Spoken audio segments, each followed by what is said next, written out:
Scripture, Deuteronomy 21, verse 18-21. If a man have a stubborn and rebellious son which will not obey the voice of his father or the voice of his mother, and that, when they have chastened him, will not hearken unto them, then shall his father and his mother lay hold on him, and bring him out unto the elders of his city, and unto the gate of his place. And they shall say unto the elders of his city, This our son is stubborn and rebellious, but he will not obey our voice. He is a glutton and a drunkard.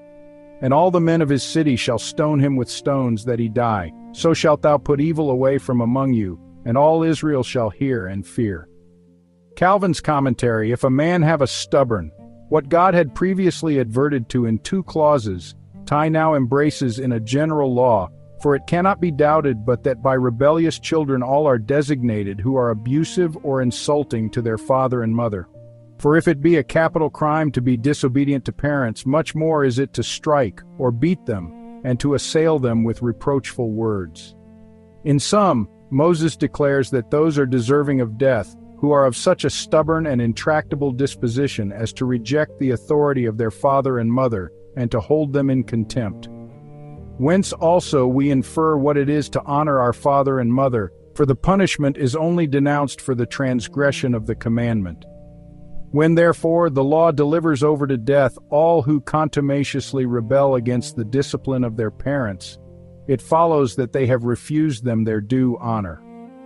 An admirable means, however, of moderating the severity of the law is introduced when God requires the case to be decided on the evidence of the father and mother, and commands that it should be publicly heard, so that none may be condemned at the will of private individuals. By the Roman law, the power of life and death over his children was given to the father, because it was not probable that fathers would be carried away by such senseless inhumanity as to deal cruelly with their own bowels. But, since sometimes fathers are found who are not unlike wild beasts, and examples show us that many, blinded by hate or avarice, have not spared their own children, this concession of the Roman law is justly to be repudiated. I allow indeed that those who desired to inflict punishment on their children called their friends into counsel, but whereas the walls of a private dwelling conceal many disgraceful things, God imposed a much better restraint on parents when he did not suffer them to go further than to lay the information and to give their testimony.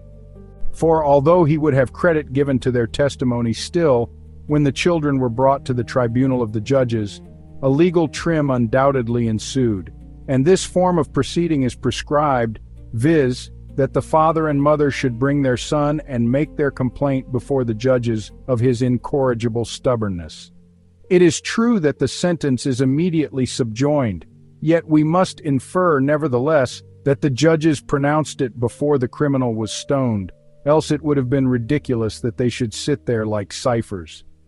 The very mention of a trial, therefore, implies that the son was heard in his defense, so as to clear himself of the crime if he was not guilty of it. For, suppose the moroseness of the father and mother were notorious, or that the father accused the son by the instigation of a stepmother, or that any unworthy spite were discovered, or that the father and mother had conspired to destroy their son in a fit of passion.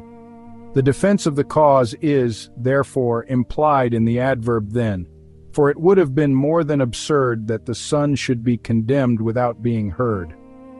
Especially when he was to be stoned by the whole people, it was necessary that he should be first convicted,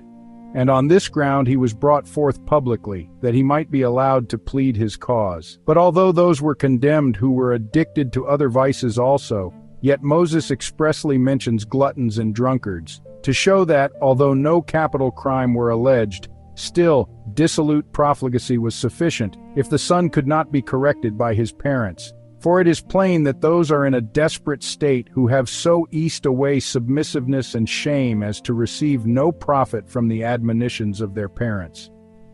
From the end of the verse we gather what was the twofold object of the punishment, that the earth should be purged of the sins whereby it was in a manner polluted, and that the death of him who had transgressed might be an example to all.